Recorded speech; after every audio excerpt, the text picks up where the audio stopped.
Hello friends, आपके साथ मैं हूँ साक्षी शर्मा और सेलेब मीट्स में आप सभी का स्वागत है। आज का सेलेब मीट कुछ खास है क्योंकि आज जो दो बड़ी हस्तियाँ, संगीत जगत से जुड़ी हुई बड़ी हस्तियाँ इस वक्त मेरे साथ हैं, वो दबंग न्यूज़ के कार्यक्रम के लिए ही खास तौर पर आज इंदौर में आए। मेरे साथ हैं गौरी कवि और वैभव विशिष्ट। वैभव, गौरी जी, आप दोनों का ही बहुत स्वागत है इंदौर में। Thank you very much. Vaibhav, आप क्या बोलोगे? थैंक यू सो मच, बहुत अच्छा लगा इंदौर आके। और आप सभी लोग इंदौर के जितने भी लोग हैं बहुत अच्छे सुनकार हैं, तो looking forward to have a great evening today. आप पहले भी 2 बार वैभव इंदौर आ चुके हैं, तो तब का एक्सपीरियंस कैसा रहा है आपका? क्या सोचते हैं, मेंटालिटी क्या है इंदौर के बारे में? नहीं, इंदौर के जो लोग हैं बहुत ही अच्छे लिसनर्स हैं, बहुत ही सेंसिबल लिसनर्स हैं। तो यहाँ जितनी भी बार आता हूँ तो हमेशा अच्छा लगता है कि कुछ अच्छा सुनाने का मौका मिलेगा। गौरी जी, आपसे हम जानना चाहेंगे कि सिंगिंग जगत जो है, म्यूज़िकल इंडस्ट्री जो है, वो एक बहुत बड़ी इंडस्ट्री है। बहुत सारे लोग उसमें अलग अलग जगह, मतलब एक अगर तार टूटता है तो वो शायद कंप्लीट नहीं हो पाता है। म्यूजिशियंस होते हैं, प्रोड्यूसर्स होते हैं, बॉलीवुड सिंगर्स होते हैं, तो बहुत सारी अलग अलग जगह होती है। तो आप स्टेज शोज़ परफॉर्म करते हैं, कैसे इसकी शुरुआत हुई? म्यूज़िक के कौन सी उम्र से आपने सीखना शुरू किया? म्यूज़िक तो वैसे मेरे खून में है, मेरी माता जी गाती हैं, तो वो मेरी पहली गुरु हैं। तो लेकिन प्रोफेशनल ट्रेनिंग अगर कहें आप, यानी ऑफिशियल ट्रेनिंग अगर कहें, तो उम्र की 3 साल से मैं सीख रही हूँ। जब मैं 3 साल की थी तब से सीख रही हूँ, और it is been an amazing journey. I have grown like anything. बहुत सारे गुरु हैं, बहुत लोगों ने मुझे सिखाया है। किसी ने गाना सिखाया है तो किसी ने सुर का लगाव सिखाया है। क्लासिकल ट्रेनिंग भी मैंने काफ़ी साल, 15 साल क्लासिकल म्यूज़िक की ट्रेनिंग ली है। और टेक्निकल जो बातें होती हैं, जैसे माइक पकड़ना, या फिर technical how to pitch your voice against your mic, या फिर रिकॉर्डिंग की जो बारीकियाँ होती हैं, वो भी मैंने सीखी है। तो बहुत से गुरुजनों का मुझे आशीर्वाद मिला है, और बस थोड़ी सी कोशिश करती हूँ कि सुर लगा पाऊँ।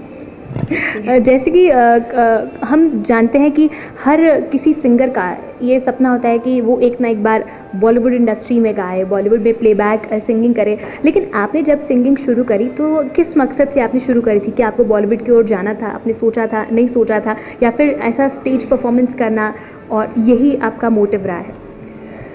म्यूज़िक किसी मकसद से नहीं सीख सकते। अगर म्यूज़िक सीखना है तो वो खुद के लिए सीखो।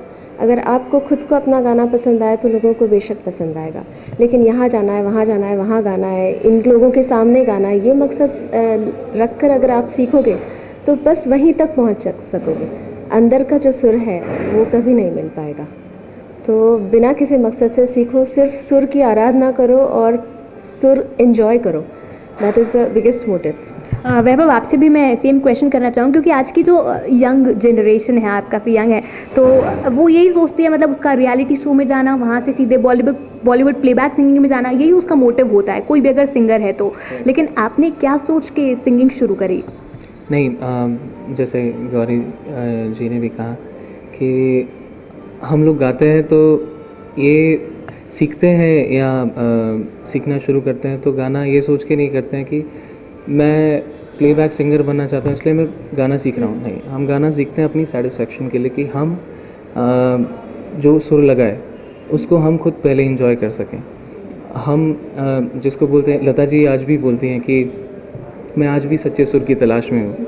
तो Lata ji, she is such a milestone कि आप उनको किसी से कंपेयर नहीं कर सकते हैं। तो हम भी सिर्फ अपनी एक सेटिस्फेक्शन या जितने भी गुरु से हमने जो गुण लिए हैं, वो सिर्फ संगीत की आराधना, संगीत की तपस्या हम कहते हैं इसको, तो वो करते हैं। बाकी जो ये हमारे माइलस्टोन है कि हमने प्लेबैक किया या इस जगह गाया, या बहुत बार उससे ऊपर भी कुछ होता है। तो these are are milestone, or goals, छोटे छोटे गोल्स हैं।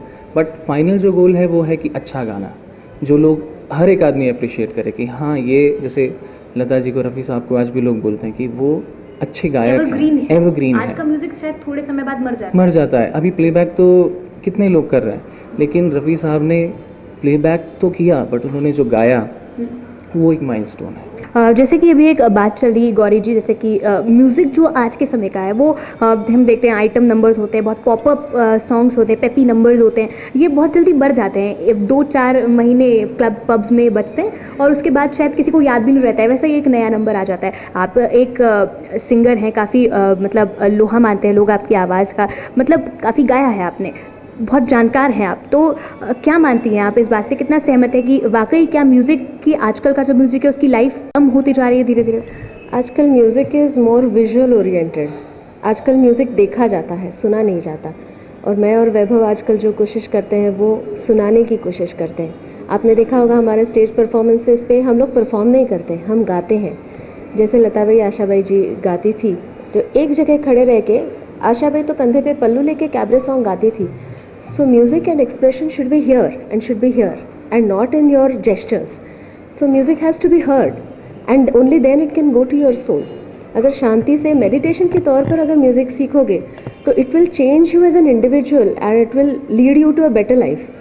डांस ओरिएंटेड म्यूज़िक वो तब तक ठीक है, डिस्कोस में पग में बजता है जब तक आइटम नंबर देखते हो, लेकिन आइटम नंबर आप 10 बार नहीं देखोगे, एक ही आइटम नंबर आप 10 बार सुनोगे नहीं।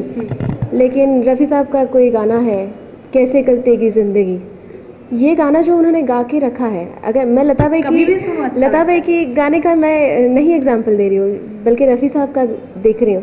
कोई गाने होते हैं ना वो सिर्फ सुनने के लिए बनाए गए हैं, वो गाना स्पेशली मैंने जब गाया था तो ऐसे एक अलग एक्सपेरिमेंट के तौर पे गाया था कि मैंने रफ़ी साहब का गाना गाया था तो 15-16 बार तो मैंने सिर्फ सुना था और समझने की कोशिश की थी कि कोई ऐसा ग्रेट सुर कैसे लगा सकता है, ऐसी कॉम्पोजिशन कैसे बन सकती है।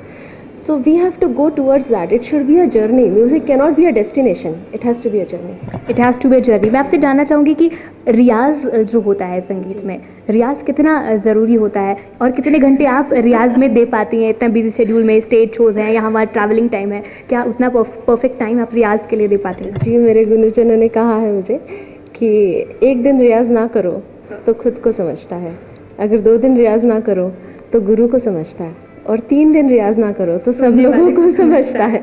इसलिए रियाज तो करना बहुत ज़रूरी है, 15 मिनट ही सही, लेकिन अगर बिजी स्केड्यूल हो you need to compose yourself. सुर की जो स्टेबिलिटी है वो अगर नहीं होगी तो तुम क्या गा रहे हो, वो स्टेबिलिटी के लिए तुमको रियाज करने की बहुत ज़्यादा ज़रूरत है। वैभव, आप क्या मानते हैं, क्या आप भी टाइम दे पाते हैं थोड़ा रियाज के लिए? भलाई 15 मिनट ही सही, जैसा अभी मैम ने भी कहा। नहीं, 15 मिनट नहीं, बहुत ज़्यादा टाइम देना पड़ता है 15 मिनट से कुछ नहीं होगा, नहीं, लेकिन रियाज ही ज़रूरी है। और ये लाइन शायद बहुत सही है कि जो रियाज करेगा वो राज करेगा।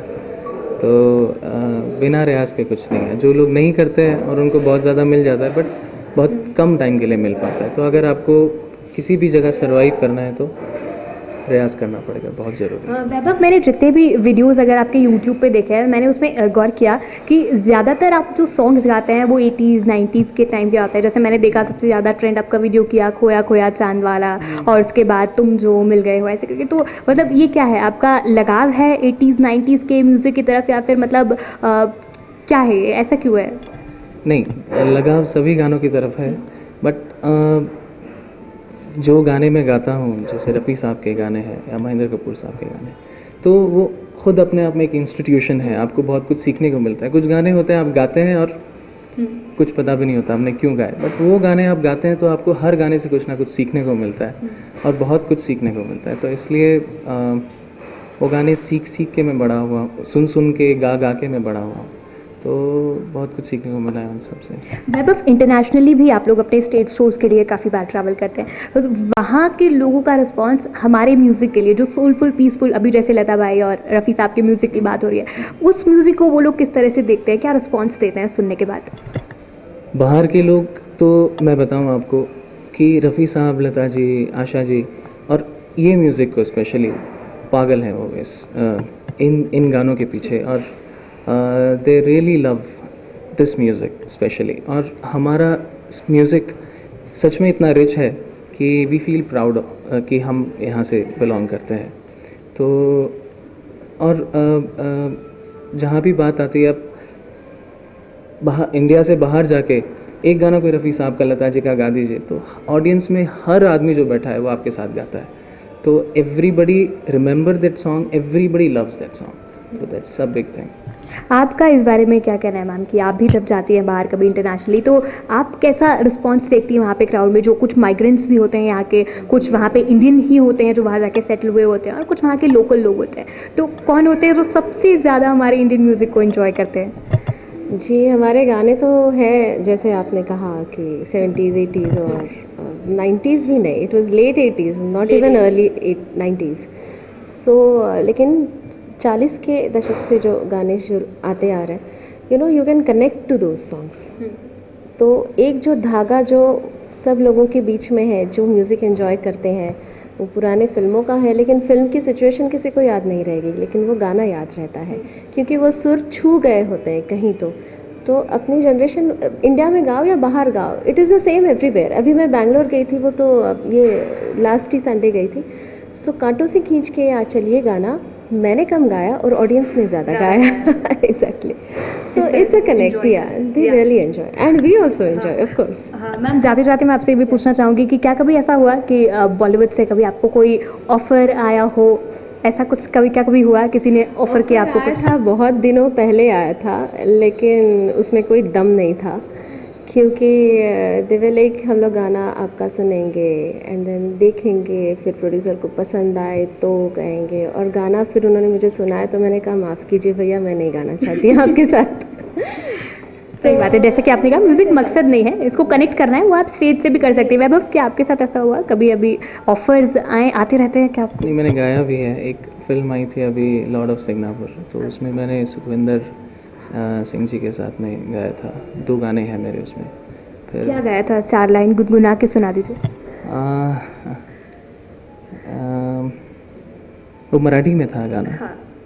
तो हे दुनिया रे बाग बगीचा तूच याचा माळी रे, तू सर्वांचा पालनहारा, तू सर्वांचा वाली रे। क्या बात है वैभव, वाकई बहुत ही मीठी आवाज़ है आपकी, कोई भी दीवाना हो सकता है आपकी आवाज़ का। और जाते जाते एक बार, जैसे कि हाल ही में 7 तारीख को इंदौर के जो प्रेस क्लब है उसके इलेक्शंस होने वाले हैं, और उसमें दबंग न्यूज़ के जो चेयरमैन है किशोर वाधवानी अध्यक्ष पद के लिए लड़ रहे हैं, तो गाना गाते हुए क्या उनको आप विशेष देना चाहेंगे? एक ऐसा गाना गा दीजिए जिससे आप उनको शुभकामनाएं देना चाह रहे हैं। ओके। आपके हसीन रुख पे आज नया नूर है, मेरा दिल मचल गया तो मेरा क्या कसूर है। Thank you so much ma'am. आपसे भी जाते जाते किशोर जी को आप कैसे अपनी आवाज़ के ज़रिए बधाई देना चाहेंगी, शुभकामनाएं देना चाहेंगी? एक मेरा एल्बम है अजनबी शहर में, उसमें का एक सूफ़ी कलाम है। बिल्कुल। थोड़ी सी 2 लाइनें गाती हूँ। मेरी हर निगाह के सामने तेरी जुस्तजू का सवाल है, मेरी हर निगाह के सामने तेरी जुस्तजू का सवाल है, तुझे ढूंढने की है आरज़ू, तुझे पूजने का सवाल है, मेरी हर निगाह के सामने तेरी जुस्तजू का सवाल है। गौरी जी और वैभव दोनों की ही आवाज़ मंत्रमुग्ध कर देने वाली है। मैं तो बिल्कुल कायल हो गई हूँ इन दोनों की आवाज़ की, और बेशक मुझे लगता है आप सभी भी हो गए होंगे जी। बिल्कुल, अब गौरी जी भी सुनाना चाहते हैं, कुछ और सुनाना चाहते हैं। बिल्कुल बिल्कुल। नहीं, कुछ और नहीं जी, to correct myself. Sure. तेरी जुस्तजू का सवाल। ये होता है जो असल म्यूज़िक से लगाव होता है ना, वो दिल से जो निकलता है, ये वो होता है। मेरी हर निगाह के सामने तेरी जुस्तजू का सवाल है, मेरी हर निगाह के सामने तेरी जुस्तजू का सवाल है, तुझे ढूंढने की है आरज़ू, तुझे पूजने का सवाल है, मेरी हर निगाह के सामने तेरी जुस्तजू का सवाल है। मैम आप बहुत ही ब्यूटीफुल हैं, लेकिन मैं कहूँगी माशाल्लाह उससे ज़्यादा खूबसूरत आपकी आवाज़ है। थैंक यू सो मच हमारे लिए गाने के लिए। तो ये थे मेरे साथ वैभव और गौरी जी, जिन्होंने हमें गाने भी गाकर सुनाए, और माँ सरस्वती समूह जो चुनाव लड़ रहा है इंदौर प्रेस क्लब के लिए, उनको अपनी आवाज़ के जरिए शुभकामनाएं भी दी। फिलहाल सेलेब बीट में इतना ही। आपके साथ मैं हूँ साक्षी शर्मा, कैमरा पर्सन केशव मराठा के साथ, दबंग न्यूज़ इंदौर।